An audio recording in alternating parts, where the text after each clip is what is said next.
Ya, sekarang kita sudah sampai di kaidah yang keenam.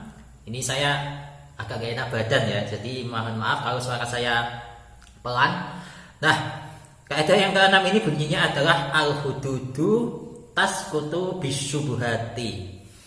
Jadi had-had atau hukuman-hukuman itu bisa gugur karena adanya hal-hal syubhat.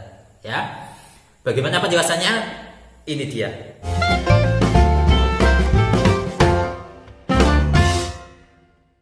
Assalamualaikum warahmatullahi wabarakatuh. Ya, jumpa lagi dengan saya Hainal Firdaus. Nah, sekarang kita sudah sampai di kaidah yang keenam ya. Jadi mari sama-sama kita baca yang di kitab dulu. Al-qaidatu as-sadisatu, kaidah yang keenam, al-hududu tasqutu bisyubhati. Had-had itu bisa gugur karena adanya hal-hal syubhat. Qala sallallahu alaihi wasallam, Kanjeng Nabi Muhammad sallallahu alaihi wasallam bersabda, idra'u al-hududa bisyubhati. Tolaklah atau batalkanlah had-had dengan hal-hal syubhat.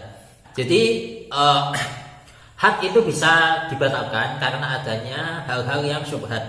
Dan ini juga pernah terjadi di zaman Nabi. Pada saat itu ada salah seorang yang dia itu sudah yakin betul bahwa dia itu sudah melaksanakan zina. Ya, tapi berhubung tidak ada saksi yang menyaksikan. Nah, akhirnya orang tadi itu langsung lapor ke Kanjeng Nabi. Kanjeng Nabi, saya ini sudah zina. Itu Kanjeng Nabi itu mengabaikan. Jadi seolah-olah itu tidak menerima tidak menerima apa yang disampaikan oleh orang tadi, tidak percaya, gambarannya seperti itu. Nabi berpaling. Nah, orang tadi itu tetap ngotot, ya Nabi, saya ini benar-benar sudah zina, gitu. Pokok sampai didesak seperti itu terus, dan Nabi itu terus berpaling. Mungkin jangan-jangan kamu itu sedang berhalusinasi, mungkin seperti itu. Itu bukti bahwa Nabi itu sangat menghindari yang namanya had.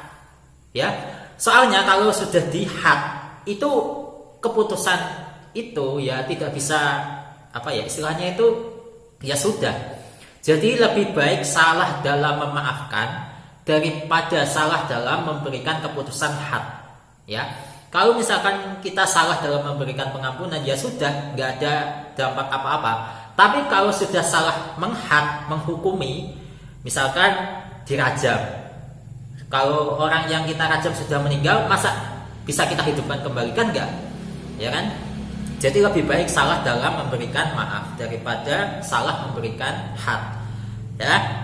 Dan itu kalian bisa baca sendiri yang di kitab itu. Kita baca yang ini. Asyubhatu tusqitu al-hadda. Satu hal syubhat itu bisa menggugurkan satu had. Ya, kalau diterjemahkan seperti itu kan ya. Asyubhat itu kan bentuk mufrad kan ya. Yang al-had juga bentuk mufrad. Sawa'un kanat fil fa'ini kaman wa ta'a imra'atan donaha halilatahu au fil mahali bi ayakuna lil wati fiha maliguna ila akhirih. Jadi misalkan contohnya ya di sini ada seseorang yang dia itu emang sengaja menggauli seorang wanita, tapi wanita itu dia kira adalah istrinya. Jadi ruangannya itu gelap, ya, gelap, dan laki-laki tadi itu cuma bisa meraba-raba, dan ketika diraba-raba dia sudah merasa yakin bahwa yang dia pegang adalah istrinya. Kemudian dia jimat, ya, dan ya sudah seperti itu. Nah, ternyata ketika sudah selesai jima, ya, lampu nyala, ternyata yang dijimat tadi adalah perempuan lain, ya. Nah, itu bagaimana? Ya, itu had tadi tidak berlaku bagi laki-laki tadi, ya, sebagaimana dicontoh di kitab, dan ini juga ada contohnya sih di buku, ya. Ini kalian perhatikan ya, contoh seseorang diajukan ke pengadilan dengan tuduhan telah berzina, ya, itu kemudian yang tuan hakim bertanya, apa benar kau zina? Apa benar kau sudah melakukan zina? Yang terdakwa tidak benar. Yang hakim kemudian menguatkan omongannya, loh, bukannya fakta menunjukkan kalau kau sudah bersetubuh dengan si perempuan ini? Kemudian orang tadi membela diri, betul, tapi saya mengira bahwa dia itu istri saya sendiri. Loh, kok bisa seperti itu? Coba jelaskan. Akhirnya si terdakwa tadi menjelaskan, suatu hari saya itu hendak mengadakan pesta, banyak tetangga dan teman-teman istri saya yang datang membantu mempersiapkan segala sesuatunya. Nah, kebanyakan mereka itu tidak pulang, melainkan bermalam di rumah kami. Saya sungguh tidak tahu bahwa di antara mereka ada yang tidur di kamar kami. Saya menyangka yang tergolek di tempat tidur adalah istri saya sendiri, apalagi penerangan di dalam kamar tidak ada. Maka terjadilah peristiwa itu. Nah, dalam masalah seperti ini berdasarkan kaidah al-hududu tasqutu bisyubhati, maka hakim tidak boleh menetapkan hukuman had kepada laki-laki tadi. Ya, karena ada hal syubhat tadi ya. Itu juga ada di terjemah dan itu adalah penguat yang ada di kitab. Ya. Kemudian kalian perhatikan ini, tambihun, peringatan. Asyubhatu la tusqitu at-ta'ziz. At-ta'ziro harusnya ya, bukan za itu. Ra harusnya ya. Wa tusqitu al-kafarata. Satu hal syubhat itu tidak bisa menggugurkan takziran, tapi bisa menggugurkan kafarat, ya.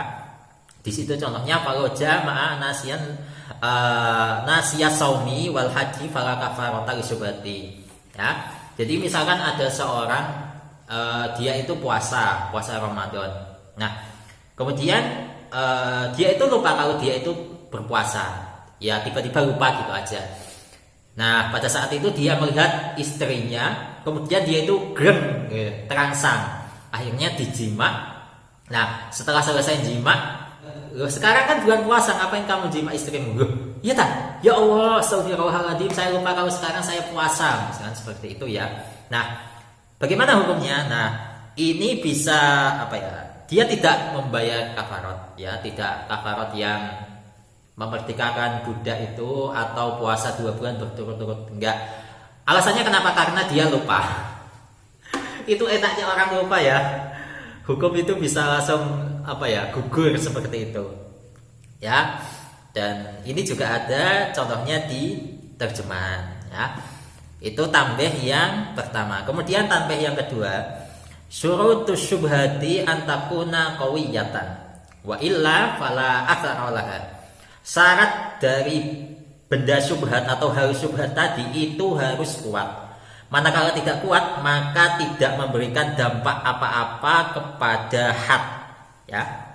Jadi contohnya di sini adalah seseorang itu dihad sebab melakukan hubungan badan dengan seorang budak perempuan, yang mana budak perempuan ini itu dimubahkan, ya, atau dia yang bisa menikmati adalah tuannya. Jadi orang lain itu tidak boleh menikmati budak milik orang lain. Gimana? Misalkan saya punya budak, ya, otomatis budak perempuan saya tadi itu mau saya apakan itu kan terserah saya. Nah, teman saya itu nggak boleh mencicipi budak saya, enak aja. Ya, itu nggak boleh. Jadi contohnya seperti itu. Nah, manakala teman saya ini itu mencicipi budak saya, menghubungi badan, maka teman saya harus jihad, ya. Jadi itu. Kenapa? Karena harus syubhatnya itu tidak kuat, ya. Oke, sekian dulu untuk pembahasan kaidah yang ke-6. Nah, sekarang untuk video selanjutnya, insya Allah kita akan membahas kaidah yang ke-7. Bunyinya adalah al-hurru la yadkhulu tahtal yadi. Tahtal yadi.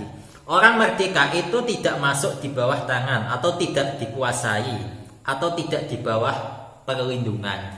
Ya bebas gitu. Ya makanya seperti itu. Nah, penjelasannya bagaimana? Silahkan kalian tunggu saja videonya ya, insya Allah. Dan sampai jumpa di video selanjutnya. Wassalamualaikum warahmatullahi wabarakatuh.